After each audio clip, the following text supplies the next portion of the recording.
10 वर्ष पूर्व बतौर सहायक शिक्षक के पद से रिटायरमेंट के बाद से ही घर की छत पर अपना एक छोटा सा हवादार कमरा मेरी शरण स्थली बना हुआ था।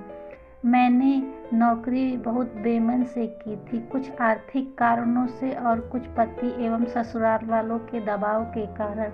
मैं एक अंतर्मुखी दीन दुनिया से बेखबर स्त्री थी। मुझे अपनी कल्पनाओं की दुनिया में व्यस्त रहना अच्छा लगता था। मेरे विचार, मेरे सपने मुझे लेखक की दुनिया में खींच लाए। अपनी कहानियों और लेखों के प्रकाशन ने मुझे अनुपम संतोष मिला, किंतु अन्य व आम स्त्री की भांति मुझे भी पति, सास, ससुर, देवर, ननद, अपने दोनों बच्चों की सेवा टहल करनी पड़ी। लेखक का समय कम मिल पाता था, किंतु मैं निकाल ही लेती थी। प्रकाशित रचनाओं की को देखभाल मिली खुशी मैं किसी से बांटती नहीं, किंतु पति का मूक समर्थन मेरा संबल था। एक के बाद एक सारी जिम्मेदारियां निभाती चली गई। मैं तटस्थल भाव से दुनियादारी निभाती रही, किंतु पति की मृत्यु के आघात ने मुझे सांसारिकता से विमुक्त कर दिया। कई सालों तक षड्यंत्र नौकरी करते हुए एक दिन सेवानिवृत्त हो गई। उसी दिन शाम को बुलाकर मैंने अपनी एकमात्र बहू को अलमारी व बैंक लॉकर की चाबियां, कीमती साड़ियां व गहने सब कुछ सौंपकर हाथ झाड़ लिया। हमारा छोटा सा बंगला था, सभी सुख सुविधाओं से संपन्न था, किंतु धन, ऐश्वर्य, विलासिता, सांसारिकता से पूर्व विमुक्त हो चुकी थी। मैं छत पर एकांत कमरा बनवाया था और उसी कमरे में रहने लगी थी। कमरे में एक तख्ता, पतला गद्दा, चादर, बड़ी सी खिड़की के पास अपने सबसे प्रिय कोने में अपनी स्टडी टेबल व कुर्सी का एक बक्सा, गिनी चुनी साड़ियाँ, तौलिया, एक टेबल लैंप और पंखा, बस इतना ही सामान रखवाया था। मेरे लिखने पढ़ने की मेज ही मेरे सबसे रुचिकर जगह थी, जहाँ वह काल्पनिक नित्य नए रूप में पंख पसारे मेरे आसपास मंडराती और सेवा काव्यों को ढालते हुए मूर्ति रूप देते हुए मैं दुनिया की सबसे सुखी स्त्री होती। मैं मोह माया से विरक्त 75 वर्षीय विद्या अपनी ही रचनाओं में लीन जी रही थी। तभी एक दिन अचानक मेरा भी किसी से जुड़ाव हो गया और मैं किसी की मोह में पड़ गई। एक दिन सुबह नहा धोकर बैठी थी कि अचानक शंख, उलूक ध्वनि और खिलखिलाहट ने मेरी तंद्रा भंग कर दी थी। देखा सामने वाले घर का बड़ा लड़का शादी के बाद पत्नी के साथ घर में प्रवेश कर रहा था। दूल्हा धोती कुर्ता व सिर पर टोपो पहने हुए और उसके बगल में लाल साड़ी बनारसी में सजी सिमटी सी खड़ी थी। उसकी दुल्हन सिर पर श्वेत मुकुट, विदाई के आंसुओं से धुला सुंदर चेहरा, क्रांत भार नयन झोंके हुए। लड़का कुछ मस्ती के मूड में था। माँ द्वारा आरती कर लेने और बहनों के कुछ लेन देन के बाद उसे जोड़े में घर में प्रवेश मिल गई थी। वह एक बंगाली ब्राह्मण परिवार था। अगले दिन बहुभोज के आयोजन ने बहू ने हरे रंग के सुनहरे बॉर्डर वाली साड़ी तात की पहनी हुई थी। वह गहनों से लदी थी।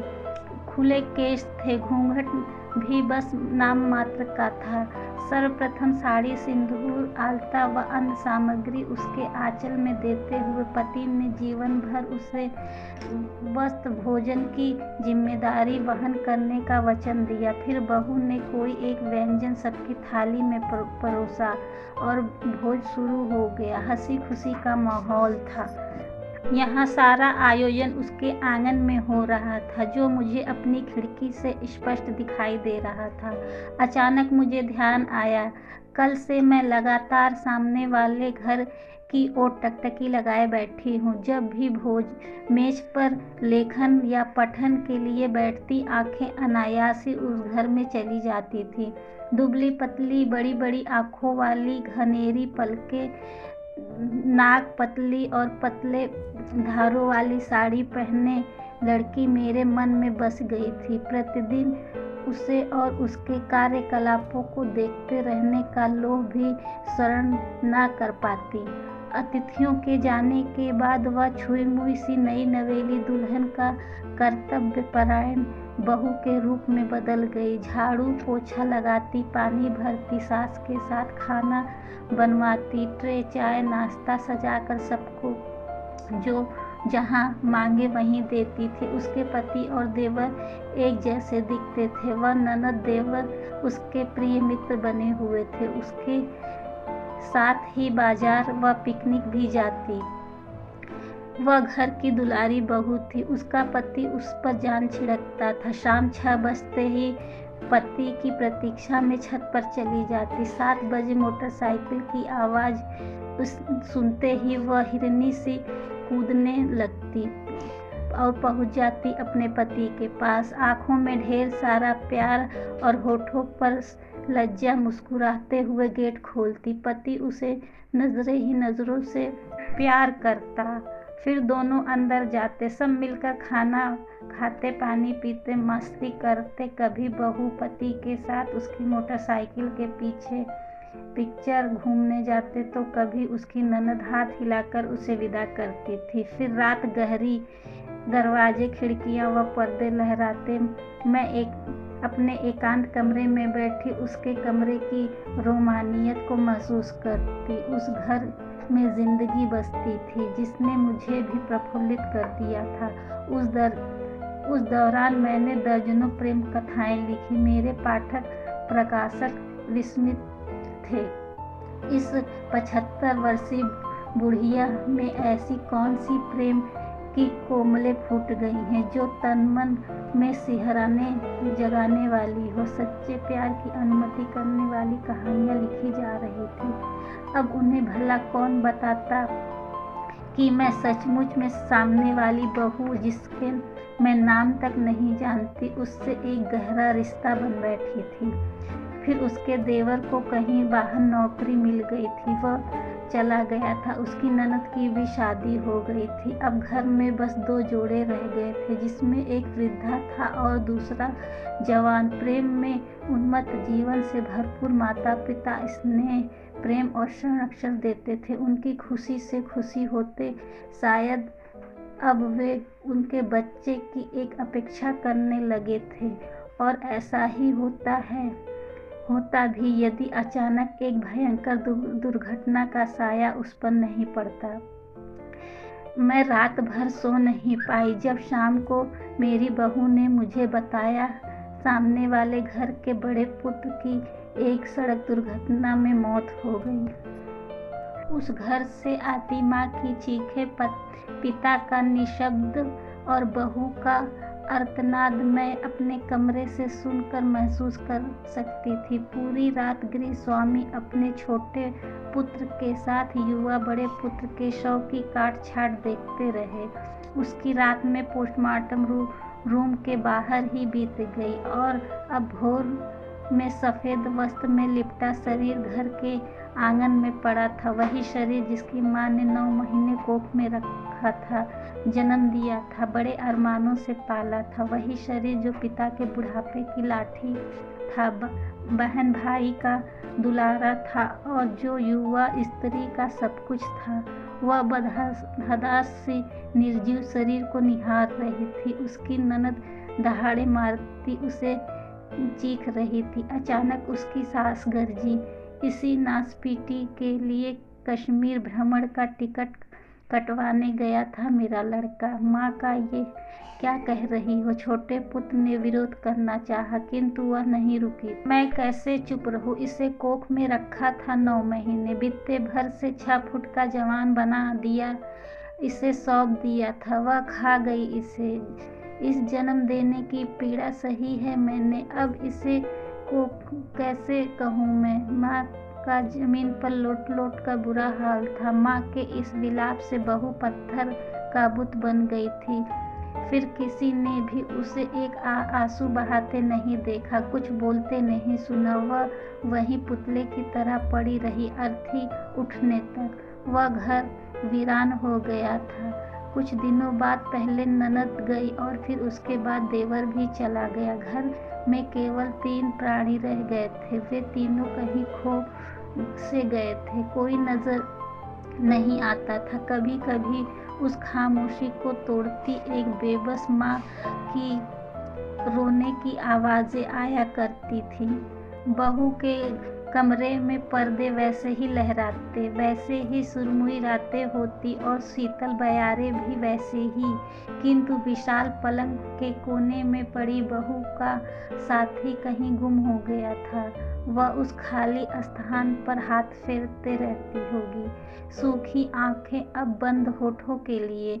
मेरी लेखनी चुप हो गई थी। मैं अपनी कहानी के पात्रों की रचयिता थी, जैसा चाहती वैसा ही चलाती, किंतु सामने वाले घर के पात्रों में से भले ही कुछ गहरे तक जुड़ गई थी, पर उनका रचयिता को कोई और था। यदि इस कहानी की रचनाकार मैं होती तो स्थिति कुछ और होती, किंतु यह तो पात्रों की डोर ऊपर वालों के हाथ ने थाम रखी थी। अचानक मेरे कमरे खड़का और मेरी बहू तेजी से सामने आ खड़ी हुई। आपने खुराक की 2 रोटियां भी लौटा दे रही हैं, ऐसा कैसे चलेगा? चलिए नीचे चलकर हमारे साथ रहिए, कम से कम आंखों के सामने तो रहेंगी। मेरी चिंता छोड़, यह बता सामने वाली बहू का क्या हाल है? अब उस बेचारी का क्या हाल होगा? पति की मृत्यु के आघात से पत्थर हो गई, हर एक ही जगह पर पड़ी रहती।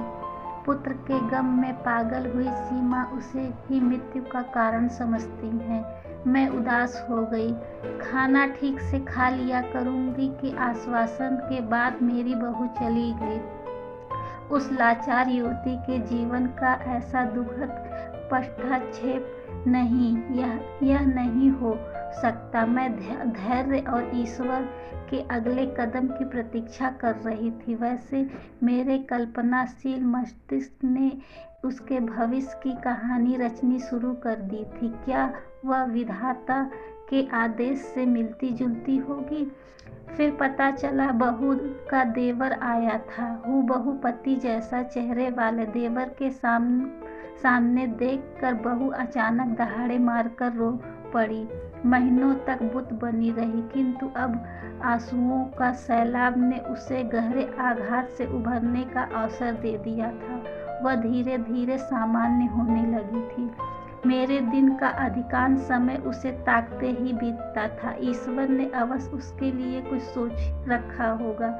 उसके नियम इतने क्रूर नहीं हो सकते, किंतु न्यायपूर्ण नहीं है। अब मैं जितनी कथा कहानियाँ लिखनी थी सब दुखद हो जाते। लेखनी तो वैसी ही नहीं चलती, किंतु उसे निकालने वाले शब्द आंसू से पगे वेदनापूर्ण हो जाते हैं।